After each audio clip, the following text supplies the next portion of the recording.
Welcome to the best of first-person episodes from Phantoms and Monsters. Please like, subscribe, and hit the bell icon so you'll be notified of all future uploads. Help. Wendigo, Skinwalker or what? I've been in Alaska for more than 2 years, and I'm stationed in Fort Wainwright. Every so often we go to field missions and where we go is super isolated. Me and a few guys were tasked out to drive down this mountain that we are currently doing our training on, and we replied, yes, reluctantly because we just want some real food, rather than all the MRE we have been living off of for the past few days. Well, 2 of the soldiers were ground guiding me and my buddy I'll call Knox, out of the runway. We noticed it started to get dark fast. Being on that mountain is hardly ever any light unless it's from the moon. But just to get a general idea, you could see the northern lights easily. As we drive, Knox is telling me he has to piss really bad, so I just tell him to pull over. As he begins to pull over, it got extremely quiet. I felt as if someone punched me in my gut because I started to get this strong sense of something is watching me, and I started to get goosebumps. I took it with a grain of salt that maybe it was just the MRE, making my stomach hurt and the weather making the hairs on my skin stand. But then I felt paranoid, and I've never felt this way before in the field because I've been here numerous times before. As he walks back to the truck, I see the foliage on my right-hand side fall as if weight was being forced on it. I tap Knox's shoulder and tell him to look in my direction. It was a moose, but it looked oddly skinny, and the antlers just didn't look normal. Our eyes got huge and he responded, "What the F is that thing?" I stammered because I wasn't too sure what it was either. He buckled up and pressed the brake, but we heard help coming from the direction of the moose. My heart dropped and I felt the heat leave my face, and I looked at him asking, "Did you freaking hear that, or was it just me?" He replied, "Bro, I heard that." He laughed nervously and we turned off the truck and shined our headlamps towards the moose's direction. We are 89B, so we carry our standard M4s with us in the vehicle when we are transporting ammo, regardless if there is anything in the cans or not, just because it's for our safety. Knox and I looked in the cab to just verify we have our weapons on us, and we did. I jumped out the cab and he followed with our headlamps still on the moose. We walked closer and the word, "help," was getting louder and louder. We got a few more feet closer, but not extremely too close to the moose, and it ran back into the wood line, making me and Knox jump. We looked at each other and we were both probably thinking the same thing. Did that moose just cry for help? I told him I was getting cold and he agreed, so we paced back to the truck as fast as possible. As I closed the door, we heard the word help, but louder than what it was earlier. I got that gut feeling right after I heard the words and looked into the dark wood line and saw red eyes. I gulped and told him to look, but he put the truck in drive and sped off. We talked for a few minutes about the situation, and complete silence followed right after. When we got done with the mission, he sped up the mountain to get back to where the rest of the company was at, and he didn't say a word. He sleeps on the cot next to me and he didn't speak to anyone about the situation. I'm a bit shook from the situation myself. Whatever it was that called for help, I'm sorry I never went into the wood line. FC.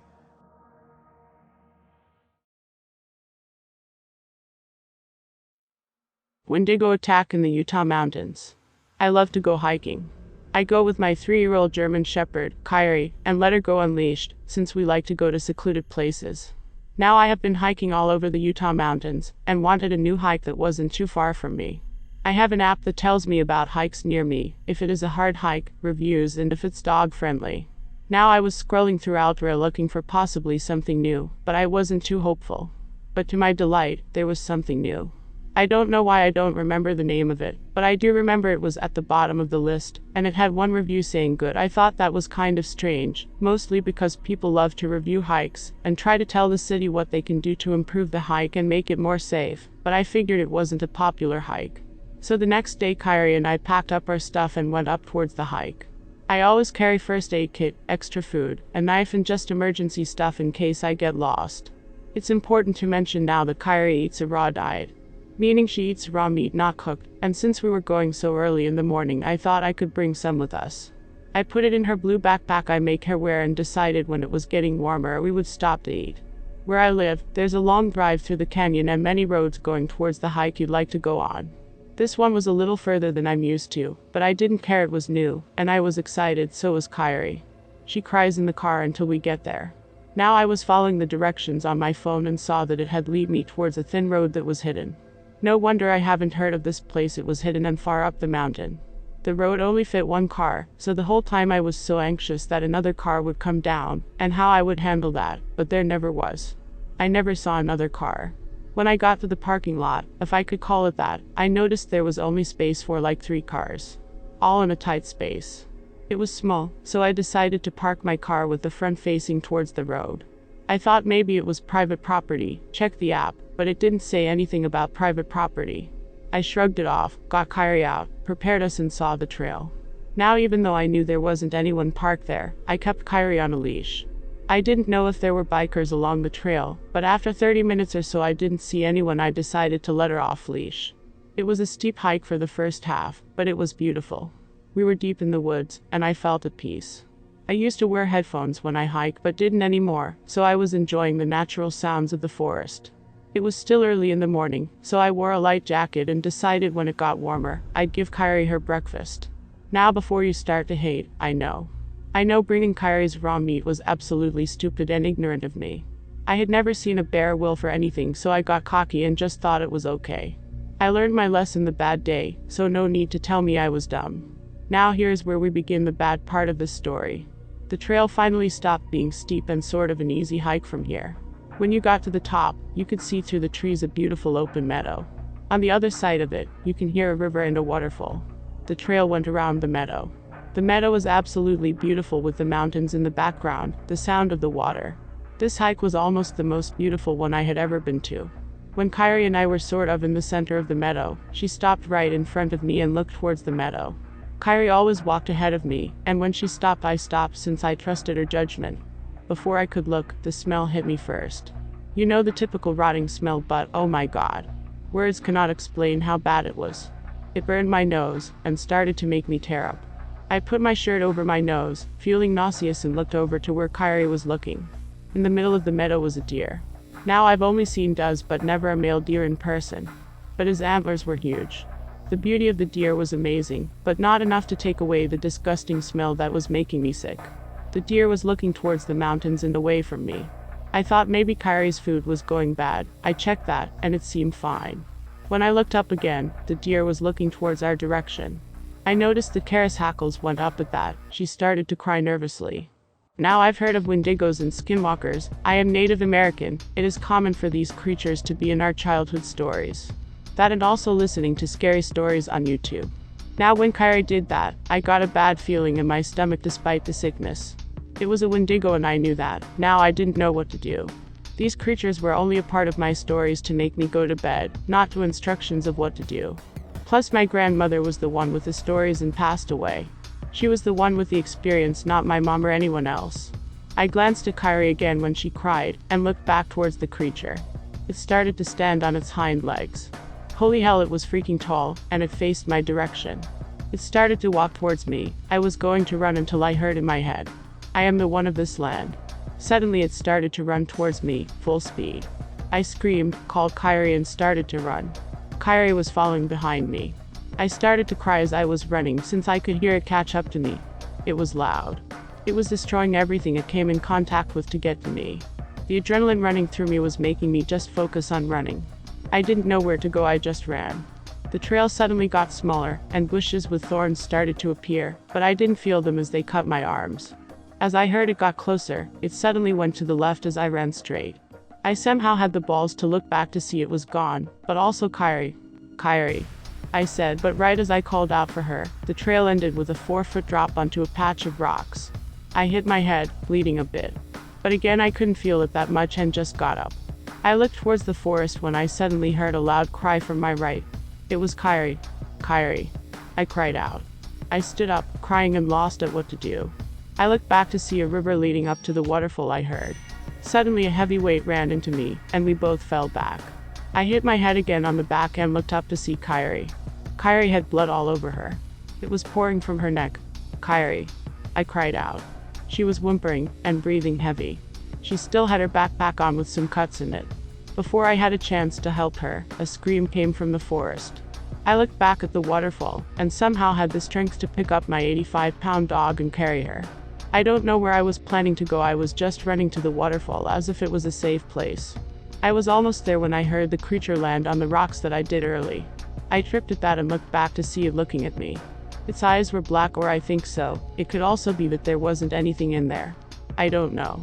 I took off Kyrie's backpack and threw it towards the monster, hoping it would take the meat and just leave us alone.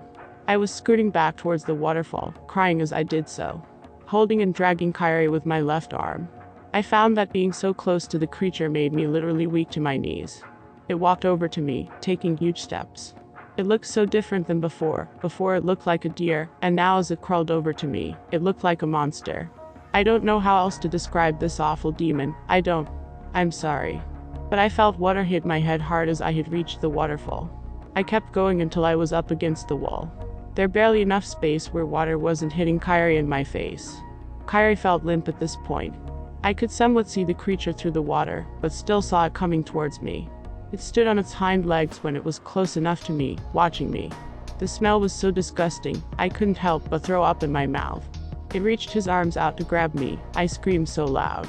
I actually lost my voice. After I let out that scream, another scream came from the deep forest.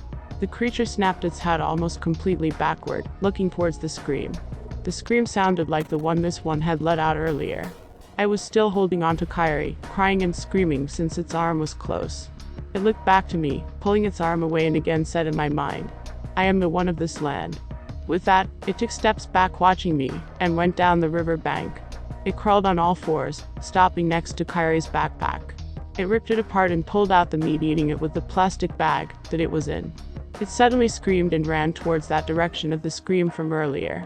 When I thought it was gone, I stood up shakily and carried Kyrie towards the trail again. When I was running, I came across my backpack that I had left earlier and stopped. It was ripped apart, so I took off my jacket and wrapped it around Kyrie's neck, where she was bleeding a lot. After that, I barely remember. All I remember is carrying Kyrie and driving down, screaming the whole way towards the emergency vet.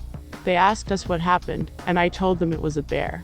They called the ambulance, since I had blood all over me, and they couldn't tell if it was mine or Kyrie's. Kyrie made it through surgery, and had to have some stitches on her, along with the pad. It didn't really heal, and a huge bump grew on there. It had been infected, but eventually got better. She also had a bite mark on the top of her left eye, but that healed much better. They pulled out a 4-inch tooth. I don't have it, because I couldn't even look at it, but they declared it from a bear, even though they said it looked weird. While I was waiting for Kyrie, I went to look up the trail on the app, and it was gone. I don't know why or how, but it is. I don't remember where it is either. That's all a blur. I haven't been hiking since, and I refuse to let Kyrie go. That time my mom took her, she did it while I was at work, but regretted it because she said Kyrie was crying and was so scared they had to just go home. My mom knows. I screamed at night from nightmares for a week or two. My mom put white candles in my room to get rid of the bad spirits attracted to my negativity. So yeah, that's my story. I've heard stories where people saw Wendigo and they didn't get harmed, and God, I wish I went through that. I hate hiking. My therapist thinks I may have some PTSD, but only knows of it as a bear. I'm getting through it. Kyrie is too. Hopefully one day I can go back, but I don't see that being for a while. Please, if you're going to go up to the mountains, please prepare. Mother Nature is not only unpredictable, but has things in there that just don't make sense in our heads. So please be safe.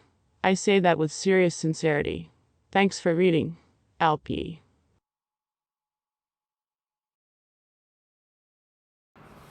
This is Lon Strickler.